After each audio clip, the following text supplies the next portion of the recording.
नमस्कार। स्वागत है आप सभी का ministry of current affairs by doctor Gaurav Garg. आज इस इंटरव्यू सेशन में हमारे साथ एक बेहद ही खास मेहमान है, क्योंकि सिर्फ 22 साल की उम्र में उन्होंने एक दो तीन नहीं बल्कि 4 एग्जामिनेशन क्लियर किया है। RRB clerk, RRB PO, ESIC, UDC, और शायद कुछ मैं मिस भी कर रही हूँ। शुभम, तो आप उसको बता सकते हैं। जी मैम, आईबीपीएस क्लर्क। बिल्कुल। बहुत स्वागत है आपका शुभम। आप मिनिस्ट्री ऑफ करंट अफेयर्स में बहुत खुशी होती है जब आपके जैसे जो यूथ होते हैं वी सो इंथुजियास्टिक, और बहुत कम उम्र में एक क्लियर स्ट्रैटेजी, एक क्लियर गोल के साथ आपने ये 4 एग्जामिनेशन क्लियर किया है। स्वागत, बधाई। Thank you so much ma'am, thank you study IQ team. मुझे इस लायक समझा कि मुझे इंटरव्यू के लिए कॉल किया। Thank you so much. Shubham, थोड़ा सा अपने बारे में बताएं, उसके बाद हम जानेंगे इस जर्नी को। लेकिन उससे भी पहले, 22 साल की उम्र में रिजल्ट निकला और हमने गौरव सर ने आपकी माँ का जो रिएक्शन था उसको भी हम सभी के साथ शेयर किया था एक वीडियो के फॉर्म में। अब थोड़ा सा बताएं क्या रिएक्शन था, क्योंकि बहुत ही फक्र की बात है किसी भी माँ के लिए। जी मैम, बिल्कुल। बहुत मम्मी तो इमोशनल हो गई थी। 1 जैन को ही रिजल्ट निकला था। तो फिर अर्ली मॉर्निंग 6 बजे हम सब उठ गए थे। तो फिर मैंने टेलीग्राम पे चेक करा कि रिजल्ट आया है नहीं। तो फिर लिंक तो वैसे एक्टिव हो रखे थे, बट रिजल्ट अपलोड नहीं हुआ था। फिर 9:30 बजे के करीब मेरे एक फ्रेंड का कॉल आया कि रिजल्ट तो निकल गया है, मेरा नहीं हुआ, आप चेक कर लो अपना क्या हुआ। तो फिर मैंने तो चेक किया, काफी डर लग रहा था मुझे भी। तो फिर मैंने चेक किया तो फिर मैसेज दिखा कि we are glad to inform you that कि आपका सिलेक्शन हो गया है। वो भी 60.72 मार्क्स थे, काफी बढ़िया मार्क्स था। मैंने घर में सभी को बताया, सब लोग बहुत खुश थे। फिर मम्मी तो काफी इमोशनल है, वो रो गई। तो फिर मैंने चुपके से वो वीडियो भी रिकॉर्ड कर लिया था। मम्मी वैसे पापा को कॉल करके बता रही थी कि सिलेक्शन हो गया, क्योंकि ड्रीम था मेरा पीओ बनने का, और फिर फर्स्ट अटेम्प्ट में ही क्लियर हो गया। तो फिर सब लोग बहुत ज्यादा खुश थे ma'am. I am sure. Shubham, थोड़ा सा अपना बैकग्राउंड बताएं हमें। जी मैम, मेरा नाम शुभम कुमार है। मैं गुमला झारखंड से हूँ। मैंने 10वीं और 12वीं की पढ़ाई झारखंड से ही की है। फिर मैंने बीए की पढ़ाई के लिए दिल्ली यूनिवर्सिटी ज्वाइन करा था, और मेरी ग्रेजुएशन 2021 में कंप्लीट हो गई थी। और मैं लास्ट कॉलेज के लास्ट ईयर से ही प्रिपरेशन स्टार्ट किया था। और फिर मुझे फर्स्ट अटेम्प्ट में ही ये एग्जाम क्लियर हो गया। तो फिर यही था। शुभम, कैसे सोचा कि इतने सारे कॉम्पिटिटिव एग्जामिनेशन देना है, क्योंकि बहुत कम उम्र है आपकी और आपने ये सारा कारनामा क्योंकि पहले अटेम्प्ट में थोड़ा मुश्किल होता है एग्जामिनेशन का कैरेक्टर समझना। जी मैम, बेसिक तो यही है कि आपको सबसे पहले सिलेबस समझने पड़ते हैं, फिर किस तरह के क्वेश्चंस आते हैं, प्रीवियस ईयर के क्वेश्चंस देख लो। मुझे पहले से ही था कि बैंकिंग में जाना है, तो फिर कॉलेज के लास्ट ईयर से ही मैंने प्रिपरेशन स्टार्ट कर दिया था। तो फिर जब 2021 में मैंने 2-3 पेपर दिए थे, एसबीआई क्लर्क प्रीलिम्स दिया था। वो मेरा प्रिपरेशन अच्छा नहीं था उस टाइम तक। तो फिर वो मेरा प्रीलिम्स भी क्लियर नहीं हुआ था। फिर आईबीपीएस क्लर्क दिया, प्रीलिम्स तो क्लियर हो गया था। फिर मेंस मेरे रिजर्व लिस्ट पे चला गया था। फिर इस साल मुझे रिजर्व लिस्ट के through bank of India allot हुआ। उसके बाद फिर ईएसआईसी यूडीसी भी क्लियर हो गया, फिर आरआरबी पीओ एंड क्लर्क भी क्लियर हो गया। तो फिर सारे मतलब बैंकिंग के ही सिलेबस थे, सारे एग्जाम्स लगभग सिमिलर पैटर्न पे आते थे। तो फिर मैंने वही समझा, सारे जितने भी सब्जेक्ट्स आते हैं, जीके, फिर क्वांट्स, रीजनिंग, इंग्लिश, सब कुछ सही से कर लिया, सिलेबस समझे और मॉक टेस्ट देने लगा। तो फिर हाँ, परसेंटाइल स्टार्टिंग में थोड़े कम आ रहे थे, फिर बाद में धीरे धीरे सही होने लगे। फिर एक एक करके सारे एग्जाम्स क्लियर हो गए। शुभम, एग्जामिनेशन को कैसे समझा, क्योंकि एक एग्जामिनेशन कह सकते हैं कि पैटर्न सेम हो सकता है, आपका प्रीलिम्स, मेंस, सेक्शन, लेकिन हर एग्जामिनेशन का एक अपना कैरेक्टर होता है।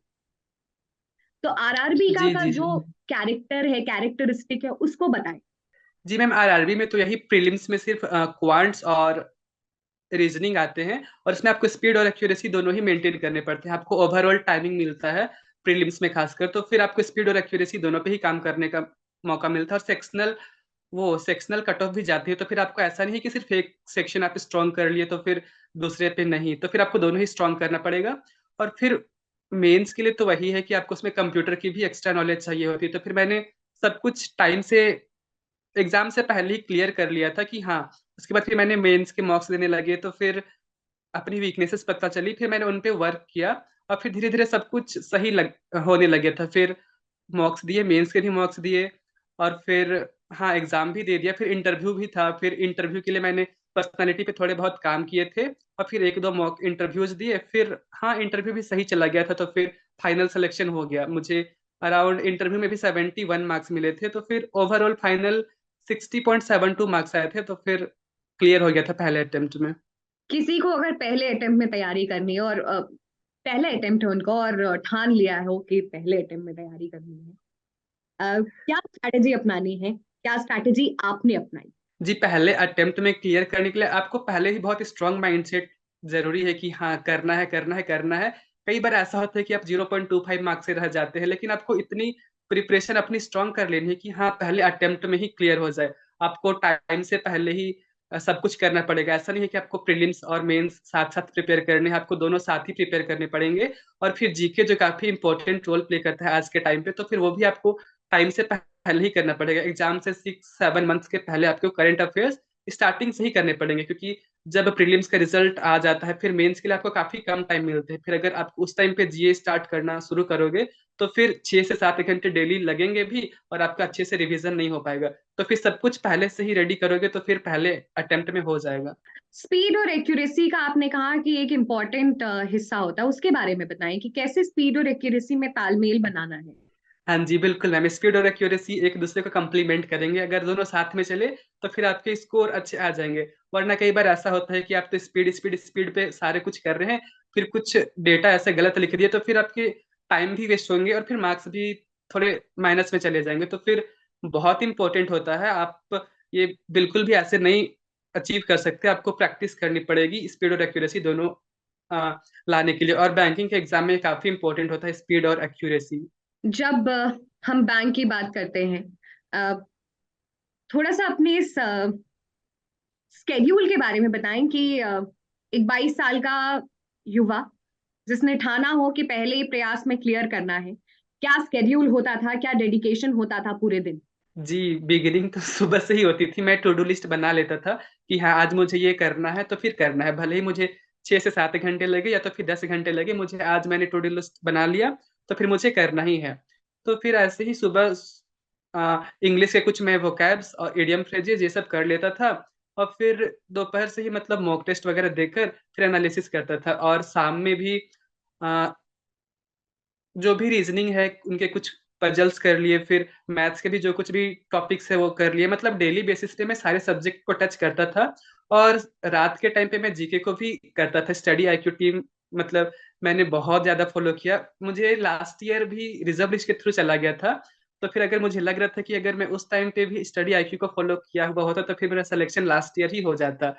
तो फिर ऐसे ही शेड्यूल हुआ करता था। और रात में जब ऐसे सोने जाओ तो मुझे ऐसा लग रहा था कि हाँ आज आपने मेहनत की है, और बिल्कुल चैन की नींद आए। मैं ये ट्राई करता था कि हाँ आज मैंने अच्छे से तैयारी की आज दिन भर, और कल भी टू डू लिस्ट प्रिपेयर कर लेता था, और बिल्कुल ऐसे ही कंसिस्टेंसी के साथ लगा रहता था। शुभम, जिस तरीके से आप बता रहे थे, I think it's good motivation कि कितना डिटर्मिनेशन चाहिए। और टू डू लिस्ट बहुत जरूरी है, आप पहले से ही अपना डे प्लान करके रखिए। शुभम, आगे बढ़ते हैं। आपने भी मेंशन किया स्टडी आईक्यू। स्टडी आईक्यू गौरव सर का कितना अहम रोल रहा है? जी, मैं ईएसआई से यूडीसी का पेपर दे रहा था, तब मुझे स्टडी आईक्यू के बारे में पता चला था।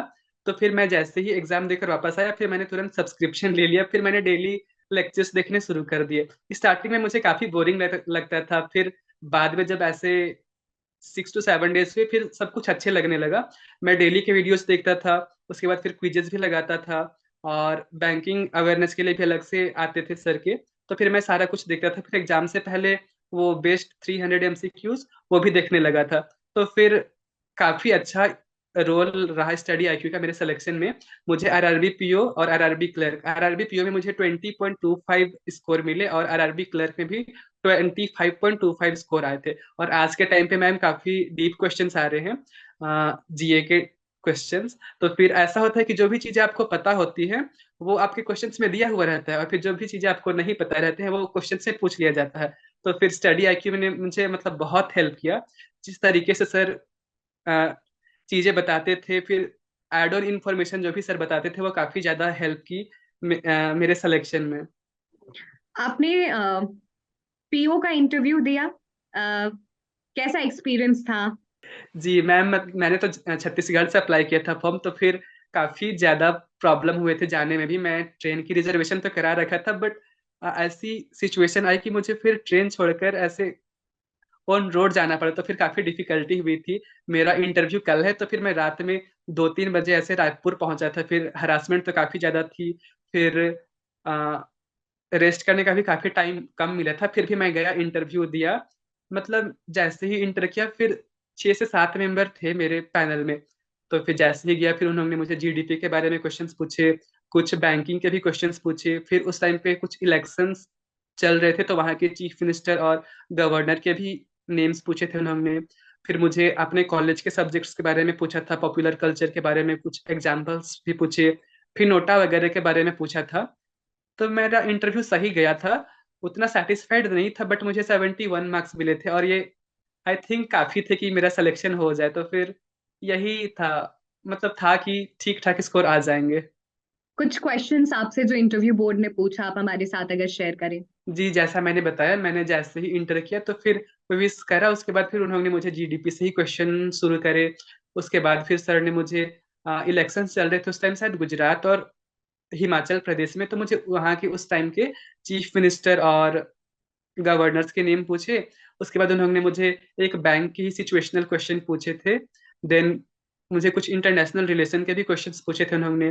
फिर मेरी हॉबी मैंने गार्डनिंग बताई थी, तो मुझे 4 से 5 विंटर फ्लावर्स और कुछ समर फ्लावर्स के नाम पूछे। और फिर एक सर है, मुझे मुझे नोटा के बारे में क्वेश्चंस पूछे, जो इलेक्शंस में होते हैं उनके बारे में मैं पूछा। और कुछ एक दो क्वेश्चंस मेरे पॉपुलर कल्चर के बारे में थे, कौन से स्टेट में कौन से पॉपुलर कल्चर हैं। फिर छत्तीसगढ़ के बारे में कुछ क्वेश्चंस पूछे थे उन्होंने। अ, शुभम, सेशन के एंड में कुछ फाइनल टिप सजेशन सभी एस्पिरेंट्स जो पहली बार एग्जामिनेशन लिखने वाले हैं उनके लिए। जी बिल्कुल, यही कहूंगा कि आप प्रीलिम्स और मेंस का प्रिपरेशन साथ में करना। जैसे मैंने कुछ टाइम पहले बताया कि आप मेंस तो प्रीलिम्स क्लियर कर लोगे, फिर मेंस के लिए आपको काफी कम टाइम मिलेगा, तो फिर मेंस लेवल के भी पजल्स और फिर डीआई वगैरह टाइम से पहले ही प्रिपेयर करना। और फिर जैसे जीके भी है, वो काफी इंपॉर्टेंट रोल प्ले करेगा आपके सिलेक्शंस में, और काफी डीप क्वेश्चंस आ रहे हैं। अगर आप प्रीलिम्स के बाद में वो सब करने जाओगे, तो फिर काफी कम टाइम मिलेगा, रिवीजन भी कम कर पाओगे, और फिर आपको डेली 6 to 7 आवर्स सिर्फ जीके को ही देने पड़ेंगे। इसलिए मैं ये बोलूंगा कि अगर आपका एग्जाम, मेंस एग्जाम अगर अगर सितंबर अक्टूबर में है, तो आपके 6 मंथ पहले देख लो, और उस टाइम का करंट अफेयर्स पहले से ही कर लो, सो दैट आपका रिवीजन अच्छा हो जाए, आपका मार्क्स अच्छा है, और आपका सिलेक्शन कंफर्म हो जाए। और फिर आप, जैसे आज आप इंटरव्यू देख रहे हो, कल आपको इंटरव्यू देने का मौका मिलेगा। सो हार्डवर्क तो करना ही है, और आपको there is no shortcut to hard work, और ऐसे ही मेहनत करते रहिए, आपको एक दिन सफलता जरूर मिलेगी। मेरे साथ भी था कि मुझे एक बार ऐसा था कि मुझे एसबीआई क्लर्क का प्रीलिम्स नहीं निकला था, फिर आईबीपीएस क्लर्क के थ्रू रिजर्व लिस्ट में चला गया था, बट आज मेरे 4-4 सिलेक्शन हो गए, और अभी आईबीपीएस पीओ मेंस का भी रिजल्ट आया, तो मैं उसमें भी मेंस में क्वालिफाइड हूँ। तो एक बार ऐसा आएगा कि आपके बिल्कुल सिलेक्शन नहीं होंगे, और एक बार आपको भगवान छप्पर फाड़ कर सिलेक्शन देंगे। तो बिल्कुल मेहनत करते रहिए। Thank you so much Shubham for joining us in this interview session. और एक बहुत ही इंपॉर्टेंट बात शुभम ने कही कि अगर आप भी पर्दे के इस पार होना चाहते हैं तो एक बार मेहनत, एक बार जोर लगाइए और डेफिनेटली होंगे। Thank you very much. पूरी टीम की तरफ से ढेर सारी शुभकामनाएं।